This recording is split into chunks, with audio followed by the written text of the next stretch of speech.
Rosemar trending dahil sa pagsuporta para kay FPRRD.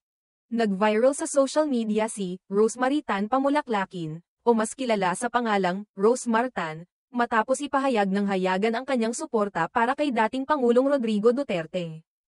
Ang kanyang mga pahayag na ito ay agad na naging usap-usapan sa X, dating Twitter, kung saan marami ang nag-react sa kanyang posisyon, lalo na sa mga kaganapang kinasasangkutan ng dating Pangulo. Makikita sa mga screenshot na kumalat sa social media ang mga post ni Rosemar kung saan ipinahayag niya ang kanyang pagkadismaya at pagsuporta kay Duterte.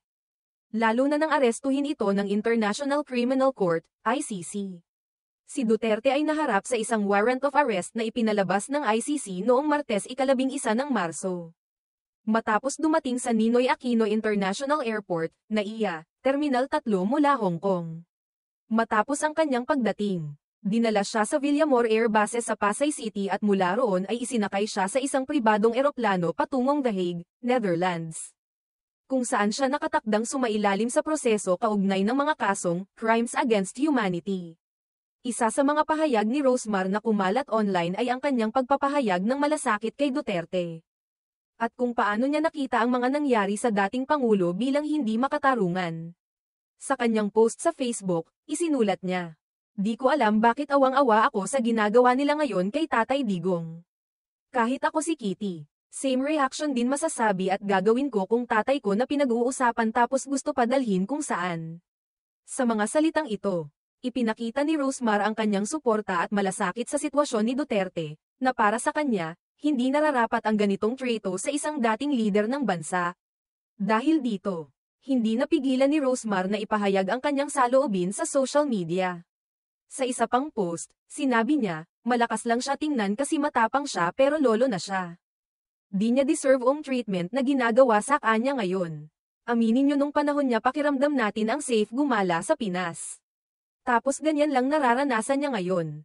Sa mga pahayag na ito, binigyang diin ni Rosemar ang kanyang pananaw na noong nakaraang administrasyon, naramdaman ng mga tao na ligtas silang mamuhay at maglakbay sa bansa.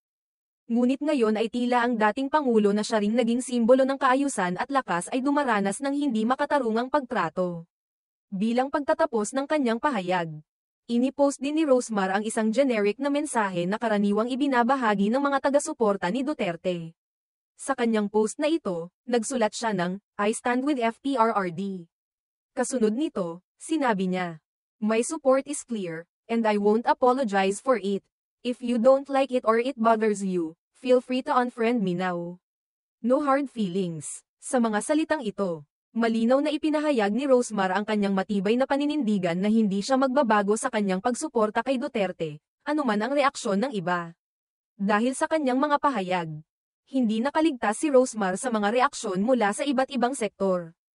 Maraming taga-suporta ng dating Pangulo ang nagbigay ng positibong reaksyon at nagpahayag ng kanilang pag-aproba sa kanyang pananaw. Samantalang may mga kritiko naman ang naglabas ng kanilang hindi pagkakasundo sa kanyang pahayag. Gayunpaman, nagpatuloy si Rosemar sa pagpapahayag ng kanyang opinyon, na ipinakita ang kanyang matibay na paninindigan at ang kanyang hindi pagpapapigil sa mga opinyon ng iba. Ang mga kaganapang ito ay nagpapakita ng patuloy na pagkakahati ng mga opinyon sa mga isyu ng politika, lalo na sa mga may kinalaman kay dating Pangulong Duterte. Sa kabila ng mga oposisyon, ang mga pahayag tulad ng kay Rosemar ay nagpapakita ng lakas ng mga taga-suporta na patuloy na naniniwala sa mga prinsipyo at pulisya ng nakaraang administrasyon. Sa kabilang banda, ang mga ganitong opinyon ay nagiging sanhi rin ng mas malalim na diskurso ukol sa katarungan at pananagutan sa mga nakaraang pamamahala.